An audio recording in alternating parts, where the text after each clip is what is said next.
తప్పనిసరిగా కోటీశ్వరుడు కావాలన్నా, ధనం సంప్రాప్తి కావాలన్నా, అట్లాగే కొంతమంది అప్పులు ఇస్తూ ఉంటారు. వడ్డీకి ఇచ్చి ఆ డబ్బు వెనక్కి రావాలని కోరుకుంటూ ఉంటాం.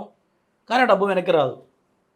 కారణం ఎందుకు అంటే కొన్ని అలక్ష్మీప్రదం కొన్ని పనులుంటాయి. అలక్ష్మి అంటే డబ్బు దూరం చేసుకునేటువంటి పనులు. ప్రధానంగా ఇంట్లో ఎవరైతే ఆడమనిషి ఉంటుందో స్త్రీ, తెల్లవారుజామునే లేవాలి. లేచి ఇంట్లో ఫస్ట్ ప్రధానంగా ఇంటి ముందు ముగ్గు వేయాలి.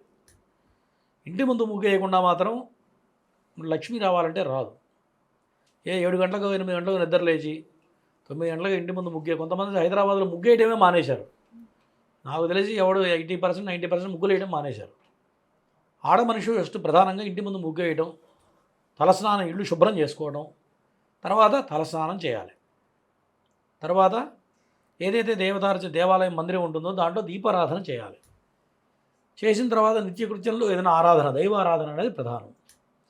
మరి వాకిట్లో కొన్ని ద్రవ్యాలు కనుక ఉన్నట్లయితే లక్ష్మీ సంప్రాప్తం అవుతుంది. వాకిట్లో ముగ్గు వేయడంతో పాటు గడప మహాలక్ష్మి అనుకుంటూ ఉంటాం. గడపని పూజించాలి. ప్రతినిత్యం కూడా కాస్త గంధం, కుంకుమ, బొట్టు పెట్టి గడపను అలంకరించాలి. దాంతోపాటు ఒక రాగి చెంబులో నీళ్లు కనుక పెట్టినట్లయితే లక్ష్మీ సంప్రాప్తం అవుతుంది. ఇంకా అద్భుతమైనది ఏంటి అంటే ఏనుగులు, మన ఏనుగులు ఉంటాయి చూసారా, తెల్లటి ఏనుగులు కనుక ద్వారంలో అటు ఇటు కనుక పెట్టినట్లయితే లక్ష్మీ సంప్రాప్తం అవుతుంది. దాంతోపాటు వాళ్ళకి రావాల్సిన ధనం, వడ్డీకి డబ్బులు ఇచ్చి ఎవరైతే రాక ఇబ్బందులు పడుతుంటారో ఇటువంటివి కనుక చేస్తే ఖచ్చితంగా వాళ్ళకి రావాల్సిన ధనం మళ్ళీ సంప్రాప్తం అవుతుంది.